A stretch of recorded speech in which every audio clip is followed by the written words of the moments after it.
नमस्कार भक्तों। भक्तों, आज हम जानते हैं एकादशी व्रत की कथा। एकादशी व्रत की कथा इस प्रकार है। एक राजा के राज्य में सभी लोग एकादशी का व्रत रखते थे। प्रजा तथा नौकर चाकरों से लेकर पशुओं तक को एकादशी के दिन अन्न नहीं दिया जाता था। एक दिन किसी दूसरे राज्य का एक व्यक्ति राजा के पास आकर बोला, महाराज, कृपा करके मुझे नौकरी पर रख लें। तब राजा ने उसके सामने शर्त रखी कि ठीक है, रख लेते हैं, किंतु रोज तो तुम्हें खाने को सब कुछ मिलेगा, पर एकादशी को अन्न नहीं मिलेगा। उस व्यक्ति ने उस समय हाँ कर दी। पर एकादशी के दिन जब उसे फलाहार का सामान दिया गया तो वह राजा के सामने जाकर गिड़गिड़ाने लगा, महाराज, इससे मेरा पेट नहीं भरेगा, मैं भूखा ही मर जाऊंगा, मुझे अन्न दे दीजिए। राजा ने उसे शर्त की बात याद दिलाई, पर वह अन्न छोड़ने को राजी नहीं हुआ। तब राजा ने उसे आटा, दाल, चावल आदि देकर के विदा किया। वह नित्य की तरह नदी पर पहुंचा और स्नान कर भोजन पकाने लगा।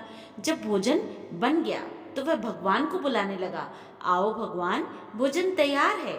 उसके बुलाने पर पीतांबर धारण किए हुए भगवान चतुर्भुज रूप में आ पहुंचे और प्रेम से उसके साथ भोजन करने लगे।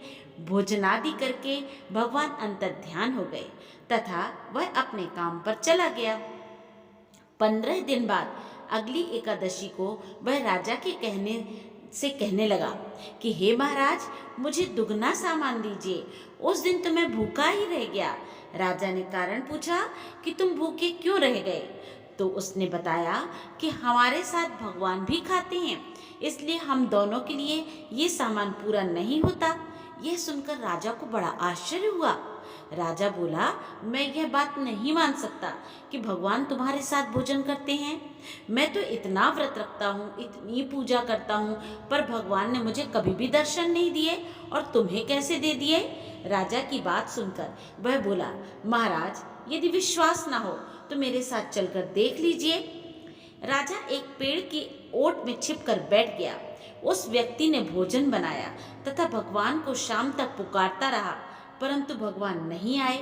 अंत में उसने कहा, हे भगवान, यदि आप नहीं आए तो मैं नदी में कूद करके प्राण त्याग दूंगा। लेकिन भगवान फिर भी नहीं आए। तब वह प्राण त्यागने के उद्देश्य से नदी की तरफ बढ़ा। प्राण त्यागने को उसका दृढ़ इरादा जान शीघ्र ही भगवान को प्रकट होकर उसे रोकना पड़ा और साथ बैठ करके भोजन करना पड़ा। खा पीकर वे उसे अपने विमान में बैठा करके अपने धाम ले गए। राजा यह सब देख रहा था।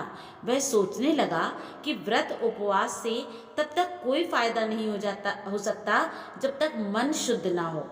इससे राजा को ज्ञान मिला कि मन की शुद्धता ही सर्वोत्तम है।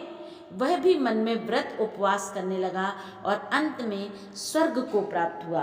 बोलिए विष्णु भगवान की जय।